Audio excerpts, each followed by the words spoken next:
Hi everyone, আসসালামু আলাইকুম। সবাই কেমন আছেন? আশা করি সবাই ভালো আছেন। আমিও ভালো আছি আলহামদুলিল্লাহ।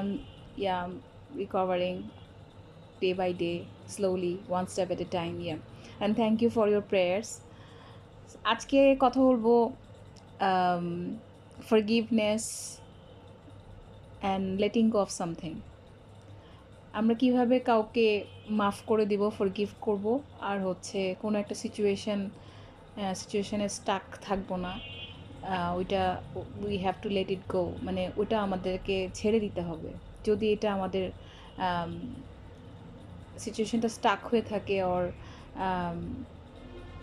সিচুয়েশনটা আমাদের কন্ট্রোলের বাইরে থাকে। সো এগুলো নিয়ে কথা বলবো। সো ফার্স্ট অফ অল আমি কথা বলবো হচ্ছে ফরগিভনেস। আমাদের সাথে আমাদেরকে অনেকে হার্ট করে, আমাদেরকে অনেকে হার্ট করে মেন্টালি, তারপর সোশ্যালি, ইমোশনালি, ফাইন্যান্সিয়ালি, অনেকে হার্ট করে।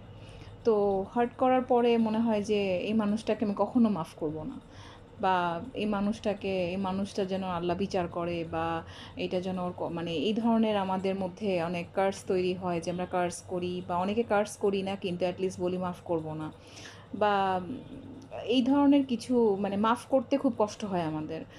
তো এখন আমি আপনাদেরকে এমন একটা কথা বলবো যেটা শুনলে আপনারা খুব অবাক হবেন। মাফ করবেন, আপনাদের নিজেদের জন্যই মাফ করতে হবে। একটা মানুষ যদি আপনাকে কষ্ট দেয়, তো তাকে আপনি কেন মাফ করবেন? এটা আপনার নিজের জন্য। এখন আপনি জিজ্ঞেস করবেন কেন? আমাকে একজন কষ্ট দিল, আমি তাকে মাফও করবো, সেটাও আমার নিজের জন্য। How is that possible? It is possible. I mean, that is the truth. আপনার নিজের জন্য কেন মাফ করবেন? একটা মানুষ যখন আপনাকে কষ্ট দিচ্ছে, যেভাবেই কষ্ট দিচ্ছে না কেন, সে তখন কি করছে? সে যদি এটা ইন্টেনশনালি দিয়ে থাকে, ডেফিনেটলি তার একটা একটা লায়াবিলিটি তৈরি হয়ে যাচ্ছে যে একটা সে বাজে কাজ করলো, খারাপ কাজ করলো আপনাকে কষ্ট দিয়ে বা আপনার ক্ষতি করে।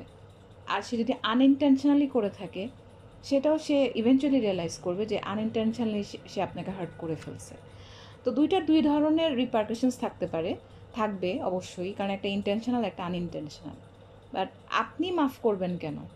আপনি মাফ করবেন এই জন্য যে অ্যাকচুয়ালি আপনি মাফ করেন আর না করেন, সে যে খারাপ কাজটা করলো আপনাকে হার্ট করে বা আপনার ক্ষতি করে, সেই মানুষটার কর্মফল সে ভোগ করবেই at any point of his or her life. এতে কোনো ডাউট নেই। আদারওয়াইজ ব্যালেন্স আসবে না। তো সব কিছু, আমাদের পৃথিবীটা ব্যালেন্সের উপর চলে। ব্যালেন্স ছাড়া কোনো সিস্টেম কাজ করে না। কোথাও খারাপ বেশি হলে এক জায়গায় বেশি ভালো হবে, কোথাও বেশি ভালো হলে এক জায়গায় বেশি খারাপ হবে। So that's how it works. কোথাও কম হলে এক জায়গায় বেশি বেশি হবে। সো ব্যালেন্স আসতেই হবে ইভেনচুয়ালি। তো আপনাকে যখন কষ্ট দিবে বা খারাপ কাজ করবে, আপনার ক্ষতি করবে, তখন ওই মানুষটার একটা লায়াবিলিটি তৈরি হয়ে গেল। তো ওই জায়গাটা তার অ্যাকাউন্টেবিলিটি থাকবে, এবং ইভেনচুয়ালি তার তার জীবনের যে কোনো একটা সময় তাকে ওইটা ক্লিয়ার করতে হবে। ওই ফল সে পাবেই, আপনি মাফ করেন আর না করেন। সো এটার সাথে, আপনার মাফের সাথে তার কর্মফলটা রিলেটেড না। এখন আপনি কেন আপনার নিজের জন্য মাফ করবেন তাকে? বিকজ আপনি যদি মাফ না করেন, আপনি যদি সিচুয়েশনটা থেকে আপনার মনের মধ্যেই রেখে দেন কষ্টটা, তাহলে আপনি ওই বার্ডেনটা ক্যারি করে যাচ্ছেন আপনার সাথে। আপনি হেভি ফিল করছেন অন ইউর মাইন্ড। সবসময় আপনার ভারী লাগছে, খারাপ লাগছে, ওই জায়গাটা কেন আমার সাথে এমন হলো, কেন আমার সাথে এমন করলো। সো ওই জায়গাটা থেকে আপনি যখন মাফ করে দিবেন যে না ঠিক আছে, যা হয়েছে হয়েছে, আমি মাফ করে দিলাম, আপনি ওই জায়গার থেকে তখন আপনি হালকা হয়ে গেলেন, আপনার বার্ডেনটা আপনি ফিল করছেন না। তো that is the beauty of forgiveness. You will feel lighter. আপনার এত ভাল লাগবে, এত ফ্রেশ লাগবে যে আপনি যখন মাফ করবেন, আপনার একদম from the bottom of your heart, তখন আপনি অনেক ভালো ফিল করবেন। আপনি আপনার এক্সপিরিয়েন্স থেকে লেসনটা নেন যে আপনি কী কারণে আপনার সাথে এমন হলো। হয়তো আপনার প্রবলেম বা ইস্যুস কম ছিল, দ্য আদার পার্টির বেশি ইস্যুস ছিল। আপনার আপনার ইস্যুসগুলো বা কনসার্নগুলো থেকেই আপনি লেসনগুলো নেন, নিয়ে নেক্সট টাইম আপনি যখন সিমিলার সিচুয়েশন ডিল করবেন বা সিমিলার কোনো কারোর সাথে ডিল করবেন, তখন আপনি ওই লেসন থেকে যা শিক্ষা নিলেন ওইটা আপনি অ্যাপ্লাই করতে পারবেন। বাট আপনার সাথে যে খারাপ কাজটা যে করেছে বা ক্ষতি করেছে বা আপনাকে হার্ট করেছে, তাকে আপনি মাফ করে দেন। মাফ করলে তখন ওই যে কষ্টটা, ওই সিচুয়েশনের কষ্টটা আপনাকে আর ক্যারি করে চলতে হবে না, আপনি আর বার্ডেন ফিল করবেন না। So that's why it's very important to forgive whoever hurts us in our lives. We have to forgive for ourselves. অন্যদের জন্য না, আমাদের নিজেদের জন্য অন্যদেরকে মাফ করতে হবে, খুবই জরুরি এটা। আর আরেকটা যে টপিক ছিল যে লেটিং গো অ্যান্ড রিলিজ, মানে আপনি এই যে একটা সিচুয়েশন থেকে স্টাক হয়ে আছেন, আপনি বের হয়ে আসবেন সিচুয়েশন থেকে।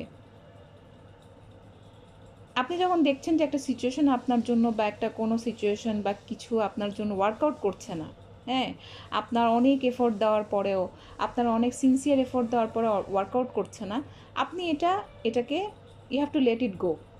Since it is not working for you, you have to release it. আপনি যদি এটাতে স্টাক হয়ে থাকেন যে এটা কেন ওয়ার্কআউট করছে না, কেন আপনি যদি ফোর্স করেন, আপনি সিচুয়েশনটাকে কন্ট্রোল করতে চান, তখন এটার অন্যরকম একটা রেজাল্ট আসবে, এটা আপনাকে আরও বেশি কষ্ট দিবে ইভেনচুয়ালি। সো আপনি যেটা করতে হবে, আপনাকে যখন একটা সিচুয়েশনে আপনি স্টাক হয়ে থাকবেন, আপনি অনেক বেশি স্টাক এবং আপনাকে অনেক বেশি হার্ট করছে, অনেক বেশি এফোর্ট দিচ্ছেন, অনেক বেশি সিনসিয়ার আপনি, তারপরেও আপনার সিচুয়েশনটা আপনার জন্য এটা ওয়ার্কআউট করছে না বা আপনাকে রেসিপ্রোকেট করছে না, সেই জায়গাটা থেকে আপনি সরে আসতে হবে, সেই জায়গায় আপনাকে এটা ছাড় দিতে হবে। বাট বিকজ আপনার কিছু করার নাই, you can't force a situation. So that's how you have to let it go. হ্যাঁ, আপনি জিজ্ঞেস করতে পারেন যে আমি কি how can I let it go, I am so attached with this situation, আমি কীভাবে এখান থেকে বের হয়ে আসবো।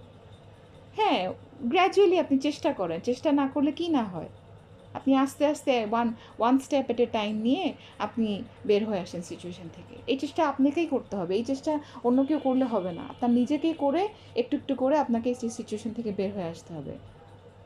সো আজকে এইটুকুই। Thank you so much. Hope this these topics help you and আপনাকে ভবিষ্যতে আপনার সিচুয়েশনগুলো ডিল করতে আপনাকে হেল্প করবে, এবং আপনি এটার আপনার যদি ভালো লাগে তাহলে please share, subscribe and like the video so that others can, so that অন্যরাও এই চ্যানেল থেকে হেল্প পেতে পারে, এবং আপনারা আপনাদের এনার্জিটাও আপনার রেসিপ্রোকেট করছেন, আপনারাও ভালো কিছু শুনলেন। আপনারা যখন কিছু এভরিথিং ইজ যেটা বললাম যে everything is all about balance. তা আপনি যখন একটা ভালো কিছু নেবেন, তখন আপনি একটা যদি ভালো কিছু যদি রেসিপ্রোকেট করেন, আপনি একটা ভালো কিছু দেন, তখন গিয়ে আপনার এটা আরও এফেক্টিভ হয়। আপনার যে নেওয়াটা বা আপনি যেটা রিসিভ করলেন, ওটা আরও এফেক্টিভ হবে আপনার জন্য। So thank you so much for listening to me, and ইনশাল্লাহ আবার দেখা হবে, কথা হবে, ভালো থাকবেন, বাই।